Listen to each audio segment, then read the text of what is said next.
ಸಿದ್ದರಾಮಯ್ಯ ಸರ್ಕಾರದ ವಿರುದ್ಧ ಒಳ ಮೀಸಲಾತಿ ಕಿಚ್ಚು ಇನ್ನೂ ಕಡಿಮೆ ಆಗಿಲ್ಲ.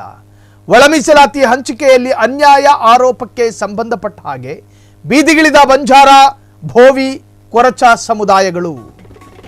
ಸಿದ್ದರಾಮಯ್ಯ ಸರ್ಕಾರದ 6-6-5 ಅನುಪಾತದ ಮೀಸಲಾತಿ ಕಿಚ್ಚು ಇನ್ನೂ ಕಡಿಮೆ ಆಗಿಲ್ಲ.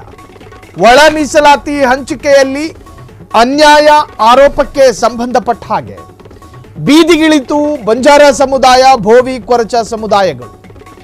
ಬೆಂಗಳೂರಿನ ಫ್ರೀಡಂ ಪಾರ್ಕ್ನಲ್ಲಿ ಉಗ್ರ ಹೋರಾಟ. ಪ್ರತಿಭಟನಾ ಸ್ಥಳದಲ್ಲೇ ಆತ್ಮಹತ್ಯೆಗೆ ಯತ್ನಿಸಿದ ಮಹಿಳೆ.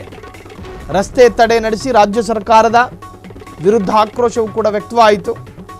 ಒಳ ಮೀಸಲಾತಿ ಹೋರಾಟ ಬಿಜೆಪಿ ಸಪೋರ್ಟ್ ಮಾಡ್ತಾ ಇದೆ. ಆಡಳಿತಾರೂಢ ಪಕ್ಷದ ತೀರ್ಮಾನದ ವಿರುದ್ಧ ವಿಪಕ್ಷದವರು ಹೋರಾಟ ಮಾಡದಲ್ಲಿ ಇನ್ನೇನು ಮಾಡ್ತಾರೆ? ಕಿಲೋಮೀಟರ್ ಗಟ್ಟಲೆ ಟ್ರಾಫಿಕ್ ಸವಾರರ ಪರದಾಟ. ಸಿದ್ದು ಸರ್ಕಾರದ ವಿರುದ್ಧ ಒಳ ಮೀಸಲಾತಿ ಕಿಚ್ಚು. ಒಳ ಮೀಸಲಾತಿ ಹಂಚಿಕೆಯಲ್ಲಿ ಅನ್ಯಾಯ ಆರೋಪ.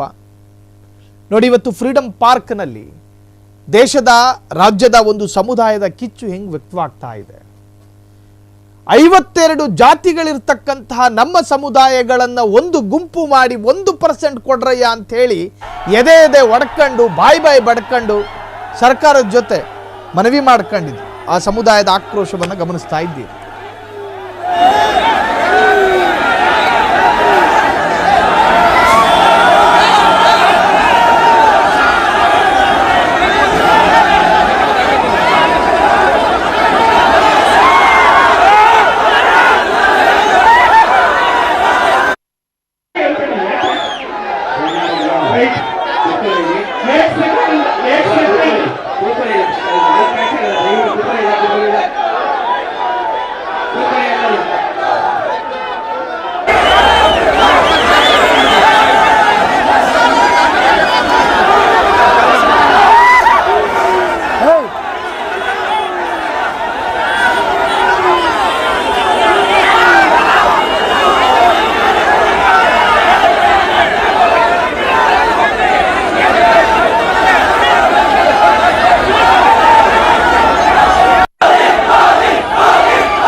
ಅಲಮಾರಿ ಸಮುದಾಯದ ಒಳ ಮೀಸಲಾತಿಗಾಗಿ ಹೋರಾಟ ಅಪರಾಧವೂ ಅಲ್ಲ, ಬೇಡಿಕೆ ತಪ್ಪು ಕೂಡ ಅಲ್ಲ.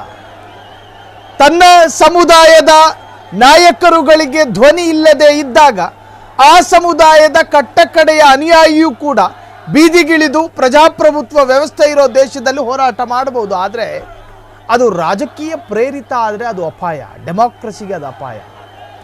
ಬಂದಿರುವುದು ಅಲೆಮಾರಿ ಸಮುದಾಯ, ರಾಜ್ಯದ ನಿರ್ಣಾಯಕ ಸಮುದಾಯ ಅಲ್ಲದೇ ಇದ್ದರೂ ರಾಜ್ಯದ ಪ್ರಜೆಗಳವರು, ರಾಜ್ಯದ ಕನ್ನಡಿಗರವರು. 5 ಲಕ್ಷ ಜನಸಂಖ್ಯೆ ಇರತಕ್ಕಂಥ ಒಂದು ಸಮುದಾಯ.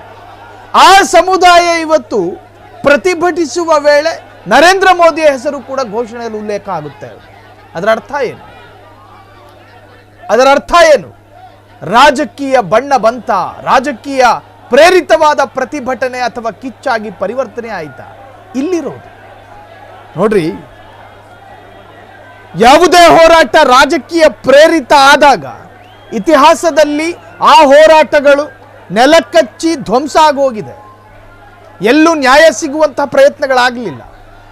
ನಿಮ್ಮ ಪ್ರಾಮಾಣಿಕವಾದಂತಹ ಕಿಚ್ಚು ಯಾವ ರಾಜಕಾರಣಿಗಳನ್ನು ಸನಿಹಕ್ಕೂ ಬಿಟ್ಟುಕೊಳ್ಳದೆ ನಿಮ್ಮ ಸಮುದಾಯಕ್ಕಾಗಿ ನೀವು ಧ್ವನಿಯನ್ನು ಎತ್ತಿದಾಗ ಸಿಗುವಂತಹ ತೃಪ್ತಿ ಮತ್ತು ನ್ಯಾಯ ಇನ್ನೂ ಕೂಡ ರಾಜ್ಯದಲ್ಲಿ ಅನೇಕ ನಿದರ್ಶನಗಳಿದ್ದಾವೆ. ರಾಜಕೀಯ ಪ್ರೇರಿತ ಅಂತ ಆದಾಗ ಎಲ್ಲವೂ ಕೂಡ ವಿಫಲ ಆಗುತ್ತೆ. ಸೊ ಅಲ್ಲಿನ ಏನು ಆ ಘೋಷಣೆ ಜೊತೆಗೆ ಆ ಒಂದು ರೂಪ ನೋಡ್ತಾ ಇದ್ರೆ ಇದು ರಾಜಕೀಯ ಪ್ರೇರಿತ ಆಗಿರಬಹುದು ಅಂತೇಳಿ ಅನೇಕರು ಚರ್ಚೆ ಮಾಡ್ತಿದ್ದಾರೆ.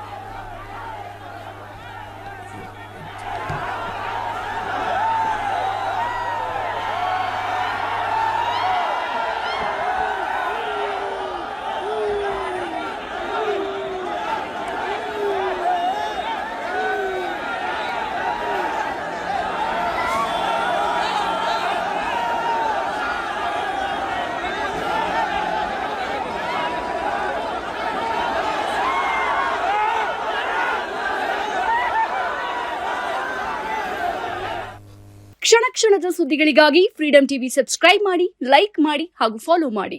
ಹೊಸ ಸುದ್ದಿಗಳ ನೋಟಿಫಿಕೇಶನ್ಗಾಗಿ ಬೆಲ್ ಐಕಾನ್ ಮೇಲೆ ಕ್ಲಿಕ್ ಮಾಡಿ.